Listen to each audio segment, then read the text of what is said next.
செபிக்க வேண்டும், எதற்காக செபிக்க வேண்டும் கற்றுத்தாரும் ஆவியானவரே.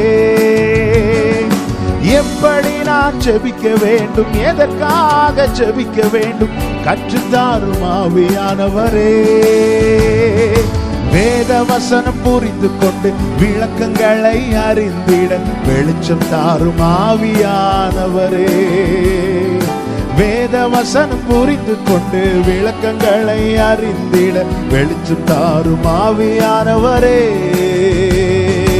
ஆவியானவரே, ஆவியானவரே, பரிசுத்த ஆவியானவரே.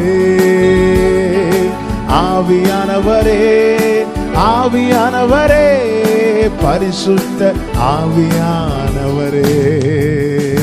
எங்களுக்குள்ளே வாசம் செய்யும் ஆவியானவரே, இந்நாளிலும் சித்தம் போல் நடத்தி செல்லுமையா.